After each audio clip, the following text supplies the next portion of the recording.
Teams were in luck, guys. My hotel backs onto basically an open air market. It's excellent. All this wonderful stuff. Just see some nuts, some dried fruits over there. Now I guess we're in the pet section. I don't think these fish are to be eaten. This is the pet section. Yeah. And these birds aren't to be eaten either. Definitely the pet section. Oh, rabbits and cats. They're also not to be eaten. Not a lot of cats are eaten in China these days, or dogs. Although some cats and dogs are still eaten in China, but not that many. Oh yeah, why didn't I film my intro to this video at the airport? Well, it turns out that Foshan Airport is not only just a commercial airport for commercial flights, but also a military airbase as well. So what happened was, some of those cats are really quite cute. Super cute, very cute. Turns out what happened was, so about an hour before we were due to land, they make you pull down the shutters and then lights go off, and they're very, very strict about that, and the sort of air stewardesses come down and make sure you pull down the shutters so you can't see out. And then you land, and it takes a while for them to, I guess, taxi into the right position, because I guess they don't want you with all the a lot of dogs here, with all the military planes. And you finally get out, and it's almost like a covered. So you get out, but you're really not on the tarmac for long. Almost 2 steps, and you're back out, and it's all sort of covered, so you can't really see anything. Although I did glimpse an absolutely huge plane. It looks like a sort of a cargo carrying plane. It's absolutely huge. I glimpsed at that. Although I was aware, because I was the only foreigner on the plane, I was also aware that everyone was also aware of me, if you know what I mean. So very kind, everyone's very nice, but the only foreigner in a military airfield. And you go through that, you get your bags, and then you're taken on a bus out of the airport. So there's very little opportunity to see anything. There's a big sort of bus taken out of the airport, and then once you get out of the airport, then you're free to do whatever you want. This is very noisy. Chickens, I guess. Chickens, rabbits, ducks.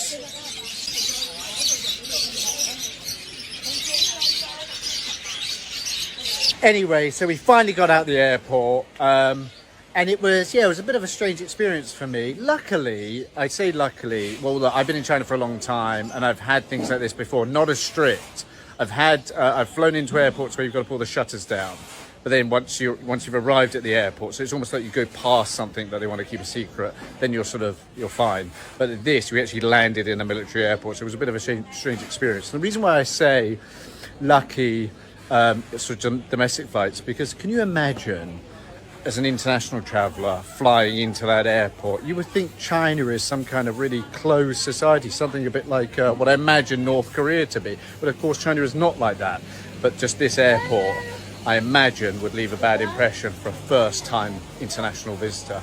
But it's not open to international flights, I guess for obvious reasons. So don't worry about it. But yeah, just let that be a warning to you guys. If you do ever arrive in Foshan by plane, don't worry. Nothing bad has happened. You haven't done anything wrong.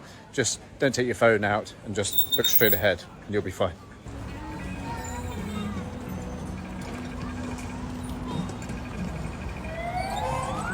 Guys, my Chinese might be failing me right now, but I'm pretty sure that is a diabetes museum, the Foshan Diabetes Museum. Makes you wonder, is diabetes a big problem in Foshan? Enough so that they have a museum dedicated to it. To anybody who does have diabetes, I am sorry about that, but if you really do like diabetes, or you're interested, I should say, in diabetes, get yourself to Foshan, to the Diabetes Museum. This is so common in China. I'm not sure if this happens in other countries. Probably does. So you've got the big hospital there. It says the Foshan Hospital of Traditional Chinese Medicine. So a rather huge building over there. That's a major hospital of Foshan. And then the shops opposite and or around the hospital are selling medical equipment. So in this case, to help perhaps people who can't walk that well or need a bit of extra help when going to the toilet. And further behind me, there were sort of wheelchairs for sale and so on and so forth. Hearing aids. So yeah, that is so common here in China. A hospital, and then there'll be lots of hospital goods. A bank, and then there'll be lots of safes. No, I'm joking about the safes. Although there is an interesting thing about China. and it's both a positive and a negative, is this. And this is pretty much across all streets in China. An entire street will be dedicated to maybe even just one product, but certainly to one industry. So for example, again, medicine, this whole street is to do with the hospital. You know, an example would be, there is a street in Chengdu, for example, where I spend most of my time. The entire street just sells safes, you know, those safes where you put your important or precious things, documents, jewels, money, all that kind of stuff. The entire street just sells that kind of things. And there are many, many examples of that all over China. So mobile phone street, every city has a mobile phone street. Every city has these hospital streets selling hospital goods. Everything, stationery street, art supply street, tea street, anything you can think of. Guys, I'm not sure where my viewers, those still with me, thank you very much. If you haven't already, like, subscribe, please do so. Where my viewers are from, you can see on YouTube, but it sort of changes quite a lot. But I'd be really interested to know, to wherever you are from, or wherever you're familiar with, is that the same in your country?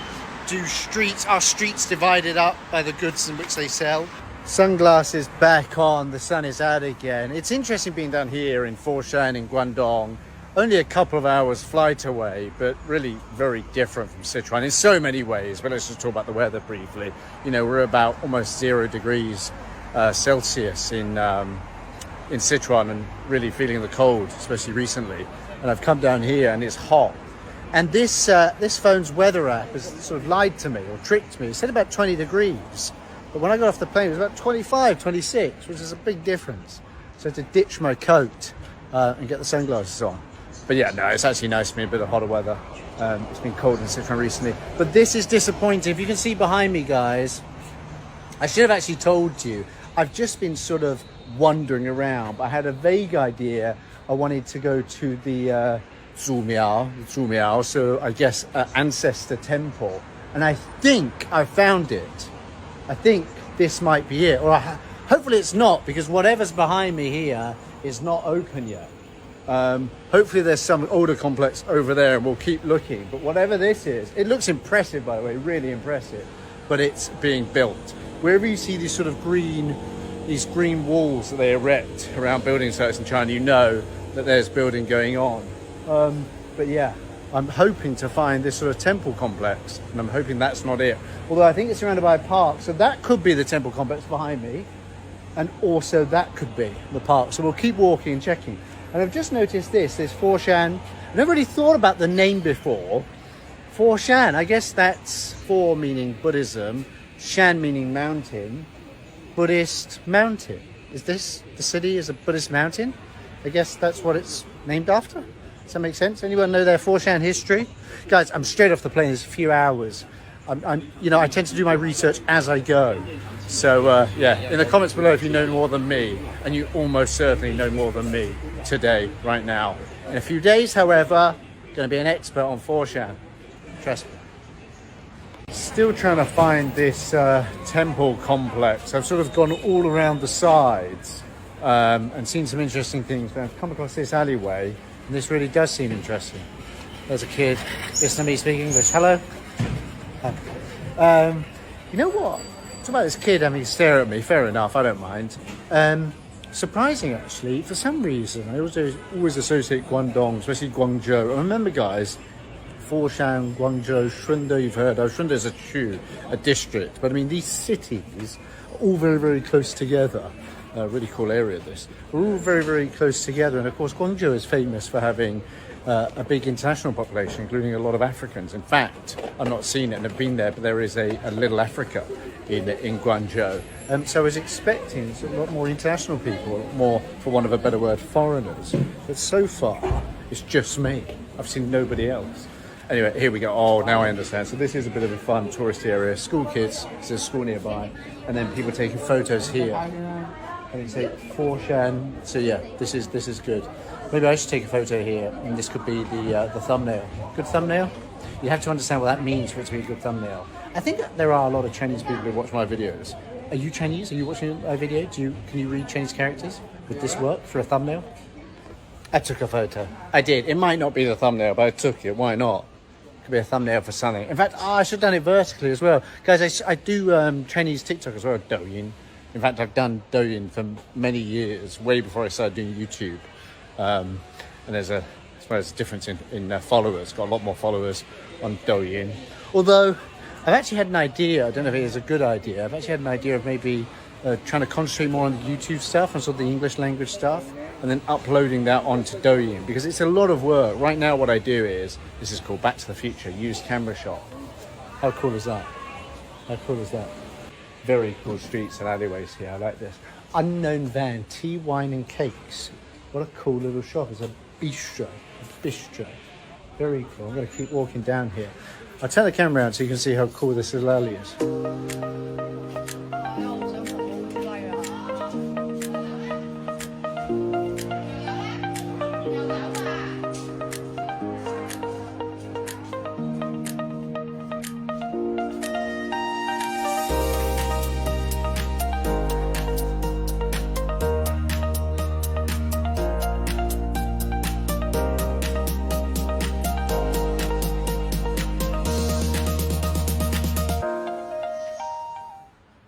I absolutely love these little alleyways. It's so fantastic in Chinese cities. You get these modern skyscrapers, these sort of 4 or 5 lane highways, and then you get these alleyways where they've got the old buildings. I love these old buildings, and I especially love the buildings where they've kept the outside, so it looks old from the outside, but inside they've renovated. It's all wonderfully new.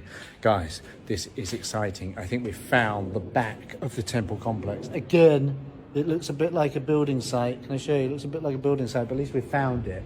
So at least we can say we tried. It looks new. It's not newly built, surely. Sure, it's just renovated.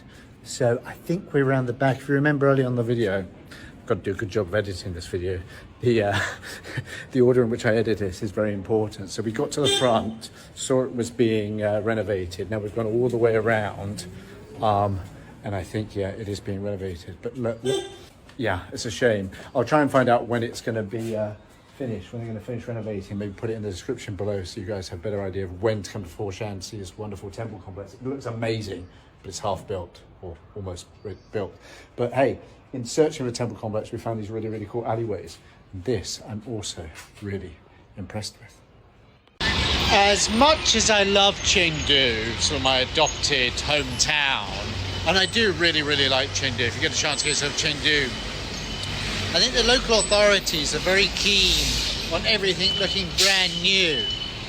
Certainly buildings like this, and the one we just walked past, would have a tough time existing in Chengdu, at least in the city centre. We're quite central here in Foshan, although I found Foshan and Guangzhou and this whole area to be really sort of spread out. But we're in, a bustling area with loads of great calligraphy places. I love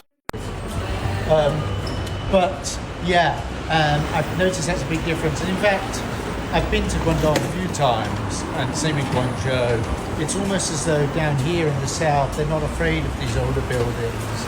Perhaps it's part of the history, perhaps it's part of the culture, perhaps they just don't want to spend the money on refurbishing older buildings just to make things look nice. Whereas in Chengdu, that is very popular. Literally, the facade of buildings, even if the building itself isn't renovated, the facade of the building will just be renovated. So literally, save face, funny that. But yeah, I've noticed that here in Guangdong, here in Foshan, it's different. And I've got to say, I like it this way. I like it. I like both ways. There's something about having everything brand spanking new and everything looking lovely. There are positives of that, of course. Do you do your hair in the morning? Obviously not. But also the culture, the history still being here on the street, in the street. Your man behind me literally doing calligraphy. 这是你设计的书法吗？这是你做的吗？非常好看。Really wonderful, beautiful. That kind of stuff. You wouldn't get this in Chengdu. Sorry guys, it's getting dark here, but I just wanted to show you in the last bit of light all this wonderful calligraphy in these older buildings here in Foshan. Love Chengdu, but I'd love it if we had a few more of the older buildings as well. I think that's something for in the future to welcome. When you're a country with as long a history as China has, but then at the same time you've had a rough few hundred years and sort of almost reinvented itself. The People's Republic of China is 70 plus years old in a country that's thousands of years old. So it's a strange one in that way. There's this idea of rejuvenation, of having a country with a long history, but also being a new country at the same time. And I think Chengdu perhaps struggles with that to a certain extent, isn't necessarily that comfortable in its own skin just yet. But I think we'll see that change. There's a confidence that people, God, this is unraveling a bit. This is something for another film. In fact, the confidence of the Chinese people, but the confidence in the buildings and the cities. I think it takes time. And perhaps Foshan, Guangdong, Guangzhou have got that.